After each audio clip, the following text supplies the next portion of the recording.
expanding minds and hearts to reach for the reality of heaven. This is Fathom Ministries Podcast.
Coming.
Well, happy Monday, everybody. We're looking at understanding the major views of the Bible, and I think it's really important to continue to remind you that a lot of this comes from the training that I received from these two particular authors and books. Dwight Pentecost is an amazing theologian who died just recently in the last few years. And I got this book, Things to Come, from my dad's library when he passed away. I inherited his library, and these were one of those books that he had. And then when I started reading it, I realized that's where he got his training about Bible prophecy, because my dad and I are on the same page on Bible prophecy. We believe in a pre-tribulation rapture, meaning that the Lord's next event is going to be the rapture of the church before that great 7-year tribulation period. And I know the great tribulation is divided into halves, and sometimes we call the first half the tribulation and then the second half the great tribulation. And I think that's appropriate, but I believe it's all a 7-year period of tribulation and trouble. And then Paul Ben Ware is a great guy on prophecy, and I got his book, and I can tell that he, in that book, has quoted Dwight Pentecost. And so these two guys come from the same position. And also Charles Ryrie did the forward in his book, and so he's a big theologian of our day. And so we're not teaching things that are personally developed in myself.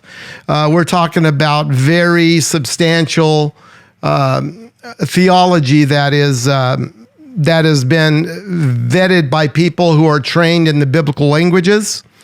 You may not know this, but to be a true biblical theologian, you need to be able to read Greek and Hebrew and understand it and translate it. I am not that, so I am not a true theologian. I'm the next step away from it. It may be kind of like my dad. He used to tell me, Nathan, you're the next thing to a genius, especially when I did something dumb. And I'd say, yeah, what is that, Dad? He would say, and I would know what was coming. An idiot. So anyway, maybe that's about how close to a theologian I am. I don't know. But we will be looking at these things, and our subject is preterism. Probably a word, if you weren't with us last week, a word you've never heard before. And so I kind of coined the word that would be more understandable, and called it last week beyondism. Beyond, of course, is a word, but beyondism, I couldn't find that one, but it means the same thing. Preterism and beyondism would be the same thing, and that means that we're beyond, in their view, not my view, we're beyond all Bible prophecies, at least, let's say 80-90% of them. That's what preterists believe. And even though you will probably not hear this word, you will run into people who, if you listen to them very long, you'll find out this is really who they are. They may not even know the word, but this is their view of Bible prophecy. And it's funny because a lot of preachers think that Bible prophecy is some big mystery that's hard to understand. And it's not. It's very easy to understand if you understand the basic principles. And that's what I've been trying to teach you along the way as we've been doing this. I don't even know how long we've been doing this, but I know it's over a year. And so tonight we're going to do a part 2 to preterism. And what we're going to find out is, in viewing what they believe, we're going to substantiate what we believe, or I believe, as a Bible teacher. And I do want you to know that in my own expertise on the Bible, I would consider prophecy to be right at number 1 or number 2 in terms of where I have spent a large portion of my ministry studying this subject. And so while many others specialize in different things, my specialty is prophecy, and that's why we started this Zoom Bible study to develop the ideas behind biblical prophecy. And we're nowhere near running out of material. because we have so many different things to look at. And so tonight we're going to look at the foundation of this false way of looking at Bible prophecy. And then I'm going to go ahead and share with you their views and why they think what they think. And then I'm going to share the alternative, which is our view, and why we think what we think. So according to Preterists, the key to locating the tribulation, and we're just talking about, unfortunately, I need to explain one more thing in detail, the word tribulation. The King James Version of the Bible, of which I am a big fan of it being in existence for the last 400 years, I am not a big fan of it in existence for the year 2000 and beyond, because language has changed so much since the King James Version that words that used to mean one thing now mean another. Gay, for instance. So language changes over time, and so I'm not a fan of the King James Version. It's a difficult one to read today unless you're familiar with it. If you've been raised with it, then it's easy. I know, I was raised in it, and when I quote scriptures and I don't read them off the screen, they're going to come out King James Version, because that's the way I was raised. However, I don't like that version anymore because it has just drifted too far into history. And so I like the New American Standard Bible, or my favorite today has transitioned from that to the ESV, the English Standard Version. The English Standard Version is very accurate, just like the NASB, but it sounds more like the King James Version, and it's more poetic. And I do still like the sound of it, but it doesn't use the ye and the thee and the thous and all of that kind of thing. So I'm going to blame the King James Version on the confusion for the tribulation period. Jesus said at one time, he said, in this world you will have tribulation, but be of good cheer. I have overcome the world.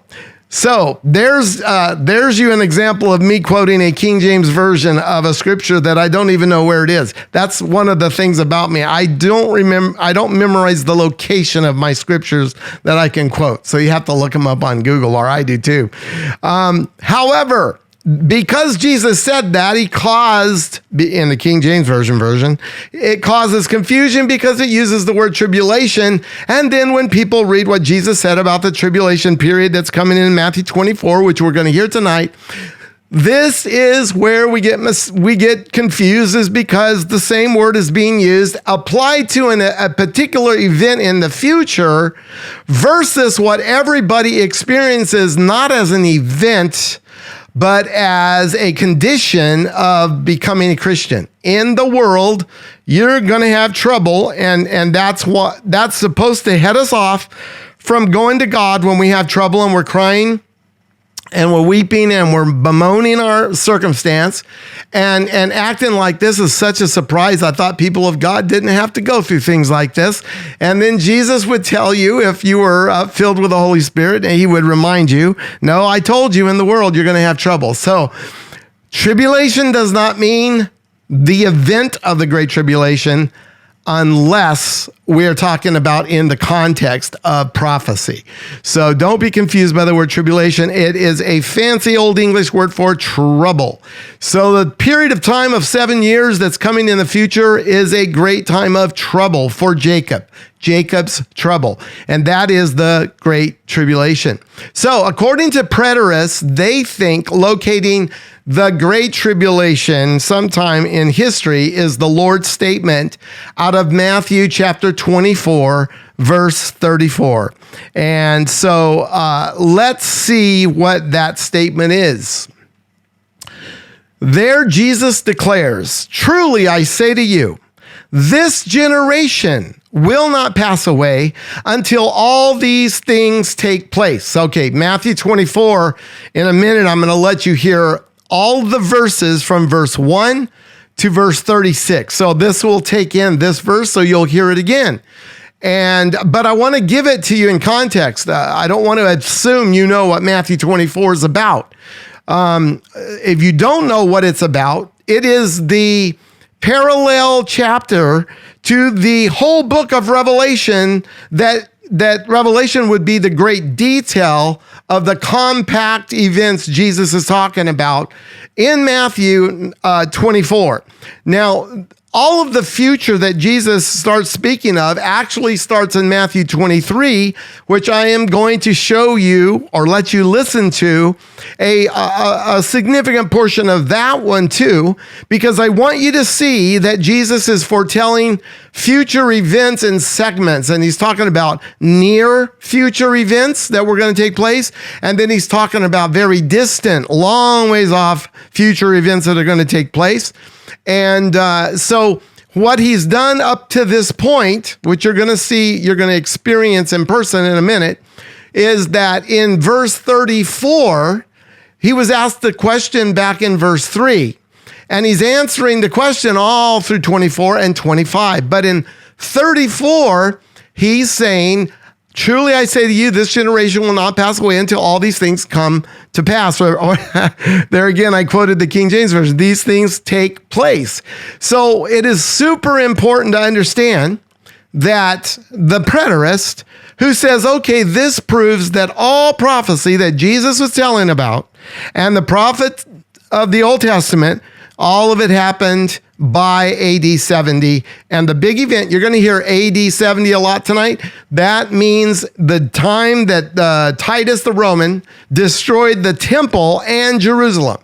Absolutely destroyed it. And back then, it was destroyed and they were no longer a nation until 1948. That's a lot of time. AD 70 to AD 1948, my mom and dad's life, they were not a nation for that period of time. So when Jesus says what he says in Matthew 23, which he's talking about what's going to happen in AD 70, that's significant. But when he gets to Matthew 24 and 25, he's moving beyond what's going to happen in AD 70, the destruction of Jerusalem's temple.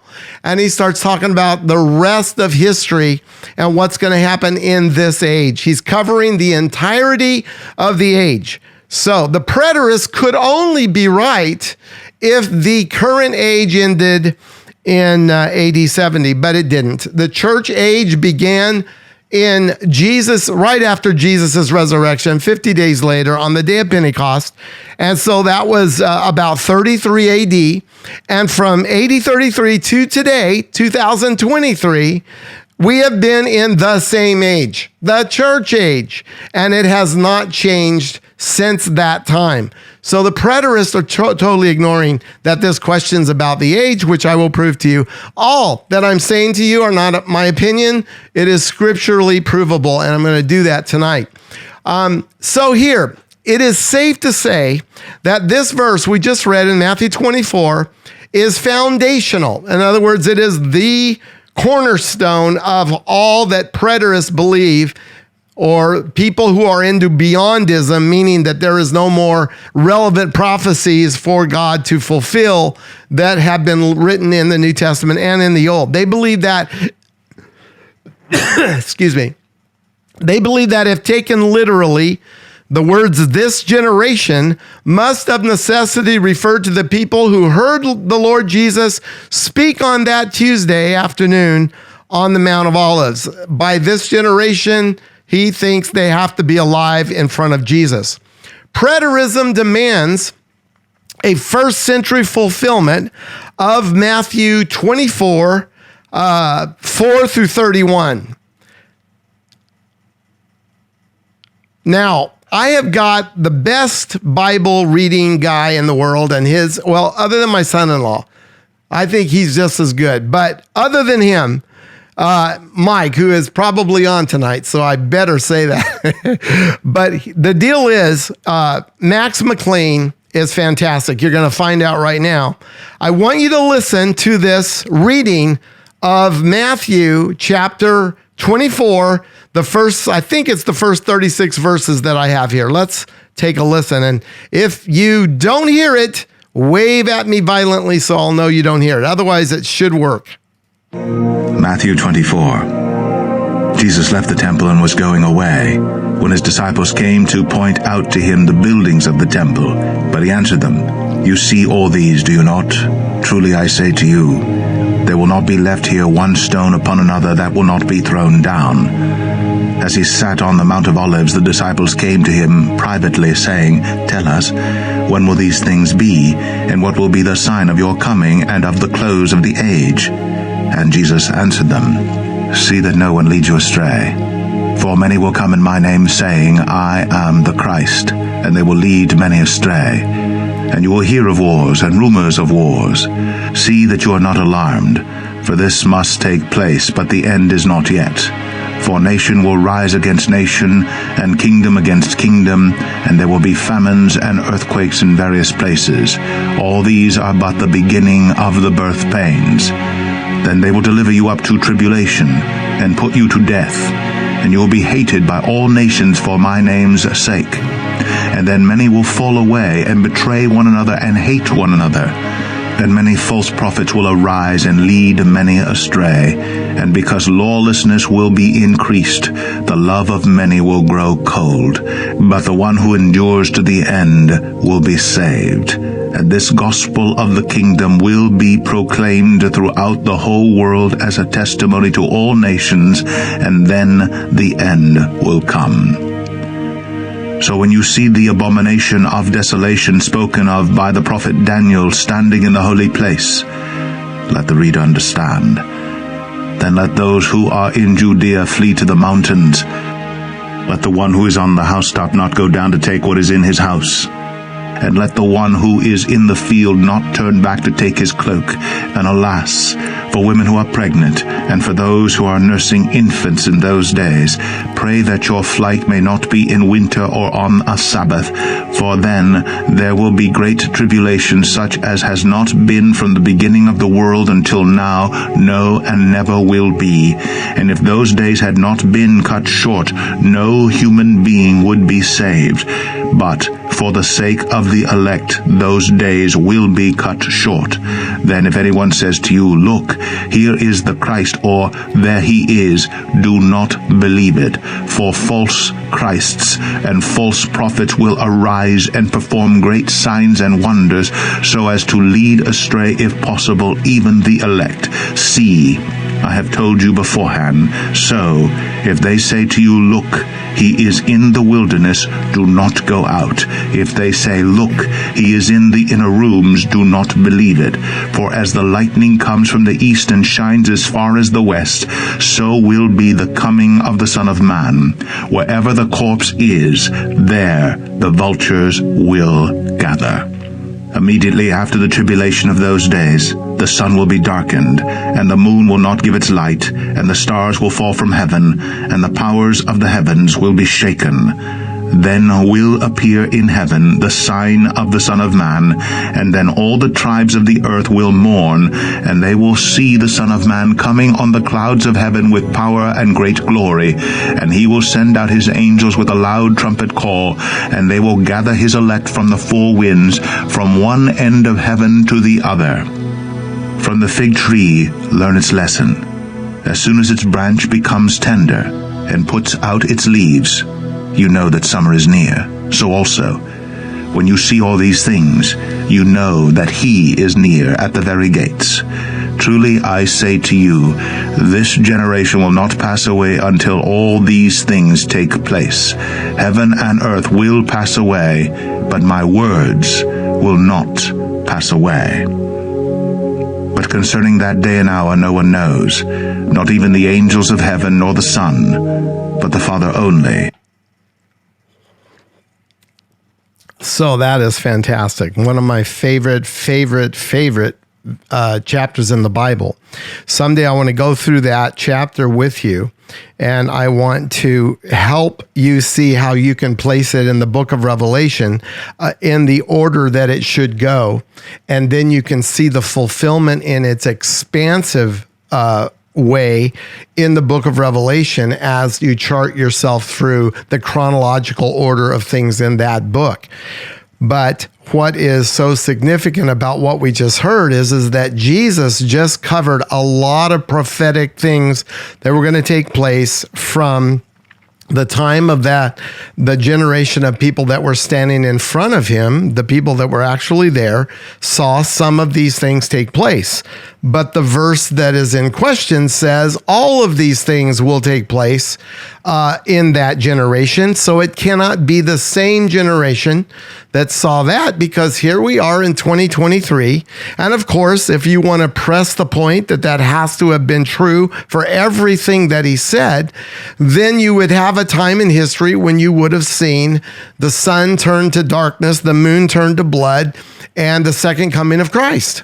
And you have no historic moment that all of that came to pass.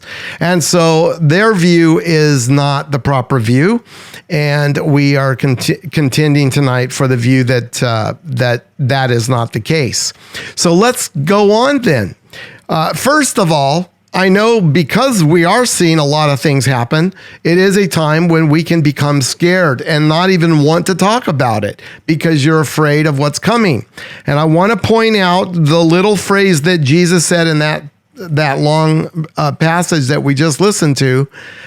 He said, "See that you are not alarmed." See that you are not alarmed when you see these things come to pass. This is important. Jesus is commanding us. Now, I'm telling you, you're going to see some crazy stuff happen, and we're getting close to the end, but see to it that you are not alarmed. So that means God doesn't want you to be alarmed, and it means that prophecy should not alarm you. That means that God wants us to know about Bible prophecy for another reason, not to alarm us. He wants us to know about Bible prophecy so we can understand the times that we're in, so we can help get other people saved. That's the purpose. Jesus chided the Pharisees because he said, "You Pharisees can look at the sky and see that if it's a certain color that you're going to predict rain tomorrow, but you can't tell the times of the signs of the times." And so, in other words, for him in that day, he was saying, you didn't recognize the day I was coming, and I made it very clear. And yet you are not seeing it, even though I'm standing in front of you doing miracles that only God could do. And so this is the problem with being blind and not understanding Bible prophecy. So I commend all of you who come here every week because you're trying to understand it. And believe me, if you will walk through this with me for, the next 5 years, you're going to start putting these things together and it's going to make sense for you. So it follows in the preterist, the beyondist thinking that the tribulation must have taken place within a 40-year period after Jesus said those words, using the quote unquote, this generation, which leads them to conclude that it had to be AD 70. Now remember, Jesus was resurrected in probably AD 33.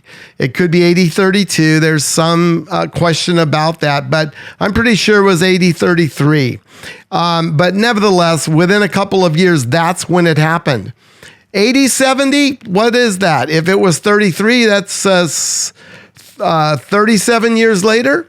So they're thinking that this is all have to take place and that the main event of this great tribulation that was worse than anything that has ever come before had to be Jerusalem and the temple destruction that was the fulfillment of Matthew 24, which we just let you hear a good portion of. And so the bottom line is I think they're absolutely wrong about that, and that's what I want to help you to understand. So concerning this quote, this generation that Jesus said, all preterists agree that it must be referring to those disciples who actually heard the Lord Jesus speak it on that day. Now, here's a preterist named Gary DeMar, and he boldly declares this, quote, every time this generation, quote unquote, is used in the New Testament, it means without exception the generation to whom Jesus was speaking. I went and looked this up, and he is partially correct about this, if not completely correct about this, except with the exclusion of the verse we're talking about. However, that is not how you interpret things. Just because, first of all, there's not a lot of this generation being spoken in the New Testament. I didn't write down the number of times that it's in there, but I think it was less than 6 times. And it is not axiomatic that just because a phrase, this generation, is used 6 times and one of them meant differently than the other 5, that's not proof of anything. But it is the strongest point they can come up with in their argument. But that strong point is weak compared to our particular strong points that I'm going to share with you. In Matthew 23, and I'm gonna let you listen to this one also. Matthew 23, 29 through 39. And for some reason, I did it in the NASB. I meant to do it in the ESV, but I just noticed that. This one, the key verses here say this. Jerusalem, Jerusalem. This is Jesus praying. Jerusalem, Jerusalem, who kills the prophets and stones those who are sent to her. How often I wanted to gather your children together, the way a hen gathers her chicks under her wings, and you were unwilling. Look at this. This is God wanting something that he can't give himself because he won't violate their human will. He wants them to want it, and they don't want it. So they were unwilling. Look at verse 38. Behold, that means, hey, look at that. Your house, this is Jerusalem in a metaphor. When you say your house, he didn't mean their individual houses per se. He meant the whole house of Israel. Your house is being left to you desolate. Verse 39, for I say to you, from now on, you will not see me until you say, blessed is he who comes in the name of the Lord. Okay? Now, here's the kicker. The generation at the time of this statement can't be the all-inclusive generation that covers everything, even in these few verses. Okay? So let's go back to Jesus's time right now. In our mind, he's on the side of the road in Jerusalem, and he is praying a prayer about Jerusalem. And he's saying, what is wrong with you? I, the Lord God, the Son of God, came to you, and you who love to stone the prophets, when they are sent from me to you, you love to kill them. And then he goes back and says, look how often. I know the word look isn't in there, but I believe it's very consistent with what is being said here, because he's going back to the prophets that they killed, which goes all the way back through the history of the Jews. And he says, look how often I wanted to gather your children together. Every time he sent a prophet, he wanted to gather them together. The way a hen gathers her chicks under her wings. And then he says, you were unwilling. Now think about this while I take a drink. Who's the you there? Are the people standing in front of him actually responsible for being the you of all the people that have stoned the prophets? No, not at all. As a matter of fact, at this point in time, the generation in front of Jesus had not stoned any prophets. Who would they have stoned? They didn't have a prophet until since Malachi 400 years before. So the people standing in front of Jesus had not stoned any prophets of God, because there were none except for Jesus and John the Baptist. Well, John the Baptist was not stoned. He was killed by Herod, beheaded, but he wasn't stoned, so that's not who he's talking about. He says, okay, behold, your house is being left to you desolate. Now, I told you earlier that their house was left desolate in AD 70. And the preterists, that's what they believed. That was it. That's what he's talking about, okay? But look, even though that's what he is talking about at that point, okay, we're in Matthew 23. Everything in Matthew 23 is about AD 70. What the preterists make the mistake of is thinking that everything in Matthew 24 and 25 goes back and relates to Matthew 23. And it does not. And here's why. You got to be interested in details to follow this. And I understand that. That's why I'm trying to go slow. Matthew 23, 3 is before 4. Matthew 23 and Matthew 24. What happens between those two chapters? An event happens between those two chapters. And that event is in Matthew 24, verses 1 through 3. The disciples come up with questions based on what Jesus said in Matthew 23. And then they go into the temple, and then they come out of the temple. And Jesus says, look at that. No, I'm sorry. The disciples say, Lord, look at this beautiful temple. And he uses that as a springboard to say, yeah, and in the future, not one stone is going to be left upon another. It's going to be completely destroyed. What did Jesus do at that point? He tied what he said in Matthew 23 to what he was talking about in Matthew 24, verse 1. He was going backwards to bring their understanding up to speed. What I was just talking about there, about Jerusalem, who you're going to be left desolate, your house, this is what I'm talking about. See that temple you brought up to me right now? That temple is going to be completely and utterly destroyed. So it is very important to understand this, because Matthew 24, verses 1 through 2, is connected to 23. Now you might say, wait, but you said Matthew 24 is about the future and it's not about AD 70. Remember that the divisions of Scripture are not inspired. A human being who didn't do a real good job of dividing the Bible up, they came up with the idea of putting the Bible into chapters and verses. So when you have the scriptures of Matthew written, it was written like a letter, like you would write a letter to a loved one, and it was not in verses and in chapters. So it's really cool. There's even a Bible out there now you can get that has no chapters and no verses, and it forces you to divide it up in its natural divisions rather than the way this person who did this, I forgot his name, and I thank God for him. We would all be lost if we were trying to find the scriptures in the Bible without these verses, but it gives you a false indicator that something big happened between Matthew 23 and Matthew 24, and it did not. So what I would contend is that you would take Matthew 23 and you would end it at Matthew 24, verse 2. And then in a minute, I'm going to show you verse 3. I believe I got the right verse here.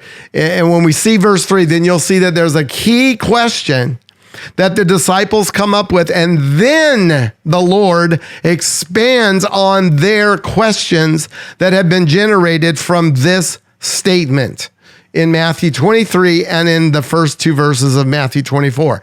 So they are all connected, and it is about AD 70. Now, but look at this. I'm going to read verses 38 and 39 again to you, because right now I'm going to tell you that we're going to read something that's going to take 2,000 years to come to pass.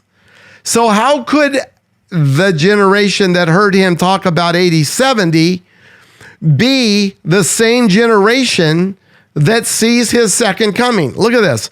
Behold, look, your house is being left to you desolate. Okay. You can, if you have a Bible, you can mark right there. This was fulfilled in AD 70.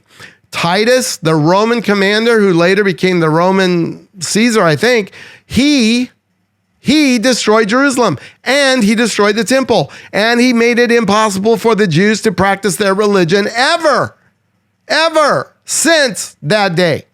Not even to today can the Jews practice the Moses law. They don't have the tabernacle. They don't have the holy place. They don't have the altar. They don't have any way to do it. God made it impossible for them. Very important to know that. Verse 39, now he's going to go boom into the future. For I say to you from now on, so now would be the generation that's in front of him. Now means now. on, you will not see me until you say, blessed is he who comes in the name of the Lord. Okay, is the generation in front of him going to be the ones who say, blessed is he who comes in the name of the Lord? They're the ones who's being told from now it's going to be that you're not going to see me again. But then he says, until you say. That's why I capitalized the word you here. Because the yous in this verse are two different generations. It is not possible to argue it any other way and remain logical. So when he says, until you say, blessed is he who comes in the name of the Lord, he has a different change of context. The you means the Jews. Now the you is a universal Jews. Until the Jews say, blessed is he who comes in the name of the Lord. Now, this is key. If you guys have been with me, the ones, I think everyone here almost has been with me for a long time. So you've heard this over and over if you have. This is the deal. When you're talking about prophecy, you've got to pay attention to details and context. And in this context, we are talking about an event that's going to happen in the future when people are going to say they are looking at someone coming, right? He who comes in the name of the Lord. So the Jews are told, you could go right now to any religious Jew that's an Orthodox Jew, and they will admit, they don't have to be Christian for this to be true. They won't be Christian for this to be true. They admit they're waiting for their Messiah. Their Messiah is going to bring them peace. They don't know who he is. They certainly don't see him as a Jesus Christ, as the Son of God, as God in the flesh, becoming human. They don't see any of that. I very carefully listen to Jewish rabbis when they talk about prophecy because I like to hear them say so many things that we and they believe the same. And it's amazing because the only thing that they're blind to when it comes to prophecy, well, I can't say the only thing because I haven't heard enough of them to know what their general counsel is. But the ones that I've listened to, the thing about when it changes is Jesus. That's the thing they can't see. Now, here's the great tribulation coming in the future to us, we believe, and what Jesus is talking about in Matthew 24. And that this coming great tribulation of 7 years in the Old Testament pegs it not as the church's trouble. So some people think the church is going to go through it. No, it's Jacob's trouble. And Jacob is used instead of Israel because Jacob's out of favor with God. And so it's called Jacob's trouble. Well, Jacob as a representation for all Jews at the time of Jesus, refused the Messiah that was standing in front of them. And Jesus says, here's the curse. The curse is, you are not going to see me again until you say, blessed is he who comes in the name of the Lord. The Jewish nation, during a time of the last 7 years of this age, is going to be saying, blessed is he who comes in the name of the Lord, because their Messiah will be expected and they will know him to be Jesus at that time. And it will be the great tribulation period that makes it possible for their eyes to open, and of course the Holy Spirit to open their eyes to see who their Messiah was and is. And then when their eyes open, just like mine and yours have, we know the next event is, for the Jews, the second coming of Christ. And the next event, which is a different event for the church, is the return of Jesus as an appearing in the air. He doesn't come to the earth, he appears in the air. So it's super important for you to understand here that there's no way if you don't get this particular point, you will be fuzzy on the rest of everything I'm going to say. But if you can see right here that when he's saying to them, starting now, you're not going to see me again until the day, that's in the future, when you say, blessed is he who comes in the name of the Lord. And then today, if you look at the Jewish nation, which is at least half atheist, they're not united on this, blessed is he who comes in the name of the Lord, and they don't know him to be Jesus. But Jesus is saying, when you know who your Messiah is and you say this, I'm coming to rescue you. And that is the thing that's so important. So going back to the preterist view, it has to all be over. There's no more prophecy because the people standing in front of Jesus had to be the generation that saw it all. That's not the explanation, because right here we show that the you in these two verses, or these, the last verse becomes from the you that's the generation in front of them to the last generation that says, blessed is he who comes in the name of the Lord. Of course, those people are all long dead. They can't be the ones who are going to say that to the Lord. It isn't possible. These words were fulfilled when Titus the Roman destroyed Jerusalem in AD 70.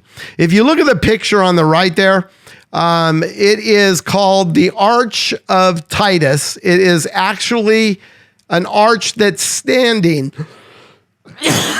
an historic arch that was made like the one that was standing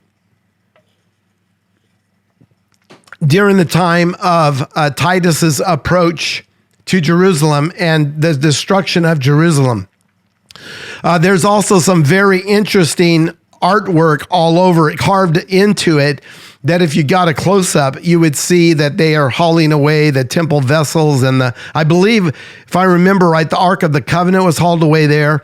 And so, very significant thing. And this did happen 37 years after Jesus was standing in Jerusalem saying these words. The preterist says, okay, yeah, we agreed. That did happen, but that was not just for Matthew 23, that was for all prophecy. And this is where they go wacko, in my opinion. The meaning of this generation in Matthew 23:36 does not automatically mean this generation that is in Matthew 24:34, and that it's looking at the same people.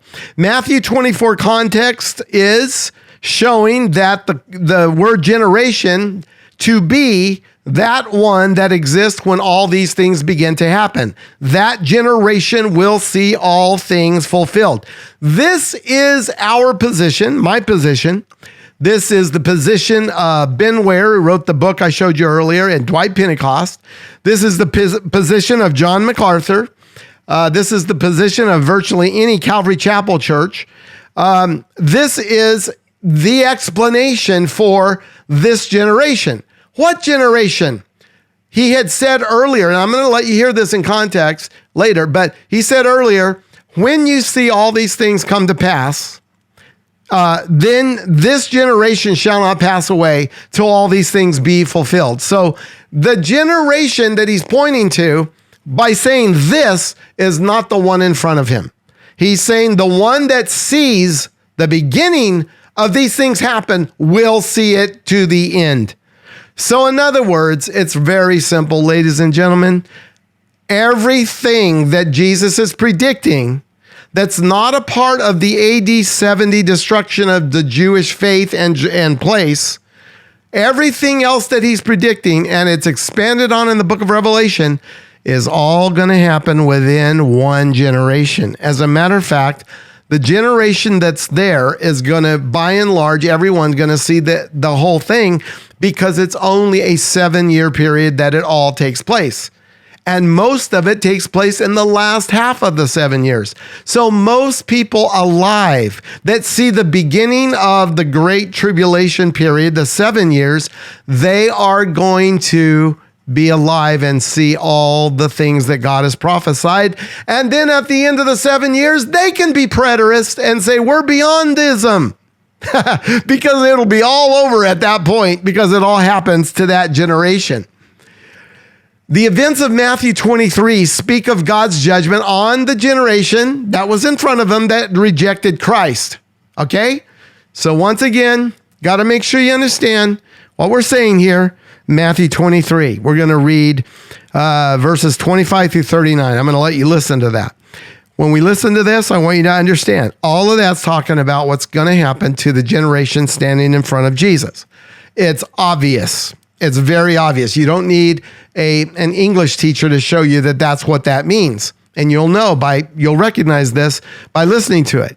But just remember, if you don't have a Bible in front of you tonight, I wish you had a notepad so you could say, I'm going to see how Matthew 24, 1 and 2 tie in backwards to Matthew 23, and then how Matthew 24, 3, Matthew 24, 3 moves it forward to looking ahead into prophecies that were going to be beyond AD 70. And with the time we have left, I'll do as much as I can tonight, and then we'll pick up next week. So listen to Matthew 23, and remember, we're going backwards now. We've been talking about Matthew 24 a lot. Right now, you're going to hear Jesus talk about Matthew 23, 25 through 39. He's talking about the generation of Pharisees who God's going to bring fire and judgment down on in their day, 37 years later. Woe to you, scribes and Pharisees, hypocrites, for you clean the outside of the cup and the plate, but inside they are full of greed and self-indulgence. You blind Pharisee, first clean the inside of the cup and the plate, that the outside also may be clean. Woe to you, scribes and Pharisees, hypocrites, for you are like whitewashed tombs, which outwardly appear beautiful, but within are full of dead people's bones and all uncleanness. So you also outwardly appear righteous to others, but within you are full of hypocrisy and lawlessness. Woe to you, scribes and Pharisees, hypocrites, for you build the tombs of the prophets and decorate the monuments of the righteous, saying, if we had lived in the days of our fathers, we would not have taken part with them in shedding the blood of the prophets. Thus you witness against yourselves that you are sons of those who murdered the prophets. Fill up then the measure of your fathers. You serpents, you brood of vipers, how are you to escape being sentenced to hell? Therefore I send you prophets and wise men and scribes, some of whom you will kill and crucify, and some you will flog in your synagogues and persecute from town to town, so that on you may come all the righteous blood shed on earth, from the blood of innocent Abel to the blood of Zechariah the son of Berechiah, whom you murdered between the sanctuary and the altar. Truly I say to you, all these things will come upon this generation. O Jerusalem, Jerusalem, the city that kills the prophets and stones those who are sent to it. How often would I have gathered your children together, as a hen gathers her brood under her wings, and you would not. See, your house is left to you desolate. For I tell you, you will not see me again until you say, blessed is he who comes in the name of the Lord. Now, woe to you. Now you can see the context of what I was talking about in the previous verse out of Matthew 23. That taking the whole thing that he was talking about, talking to the Pharisees and the scribes. And isn't it interesting how different that is than typically how people view Jesus, as being just love and no judgment and nothing that's negative. And yet he told them with no uncertain terms that they were going to hell. Going to hell. And here's the scary part. He was telling people that were alive, that were in front of him, that had not yet been killed, so that we would know where they go. You know, you and I can't say if someone's going to hell until they die. If Hitler dies and he hasn't repented, then we know where he is. But until he dies, you don't know what he'll do. You don't know if he'll turn to God in faith. And so my point is, Jesus didn't mince words when he said what he said. So the event described in great detail in Matthew 24, starting with verse 4 through 31, simply have not taken place yet. So preterists, beyondists are wrong. They're trying to make the next verses that Jesus say all the way through Matthew 25 to have been part of the 80-70 judgment that is definitely part of what is in Matthew 23. So when it comes to prophecy, you cannot be simple-minded. The truth is in the details, and the details matter. And if you don't pay attention to the details, then it's real easy to just wash it all into one bucket. And yet there's several buckets here that you got to pay attention to, at least two that we're talking about. The context requires that all these things must come to pass eventually. So Jesus is prophesying about it eventually, and that's the thing. So here's the key killer for preterism's argument. So remember the three questions that we're going to read right here, because this is the thing that really matters. In Matthew 24:3, he said, as he sat on the Mount of Olives, the disciples came to him privately saying, tell us. Now watch, here comes three questions. When will these things be? When will these things be, and what will be the sign of your coming and the end of the age? Okay? That's interesting. Look at this. And tonight, since we're almost out of time, I'm just going to start this. This is going to extend into another further very important detailed discussion. So I'm not going to go beyond this slide tonight because we're down to 2 minutes. But the deal is that I want you to be thinking about till we get together next time is how specific these questions are. The word when will these things be, means in time. And then he said, what? So what is the event or the sign or signs of your coming? And this is a second question that's different. It's run together, but it's really two questions. A third question, and what is the sign of the end of the age? Because that is also its own thing. And so this is where we're going to spend time next week, and we're going to talk about these three questions and how important they are to understanding what Jesus was going to say. Because remember, this is a setup.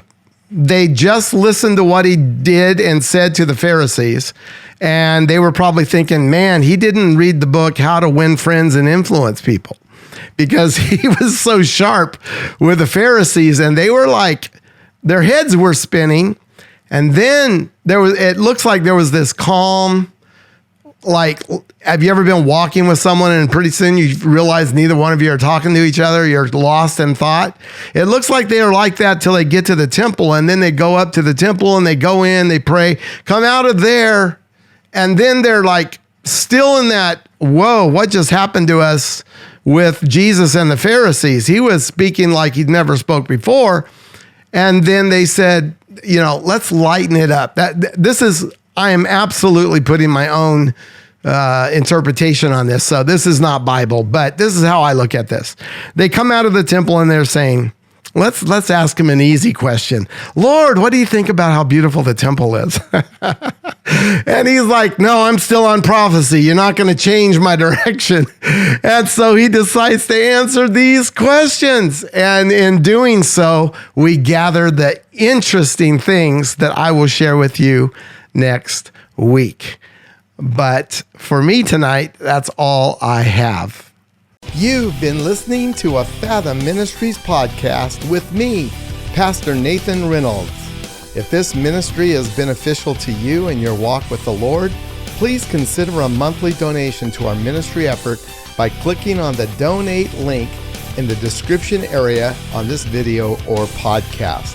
Our website link is www.fathomministries.org. This will take you directly to our YouTube channel where you can find more content just like this. Thank you for listening and supporting this ministry.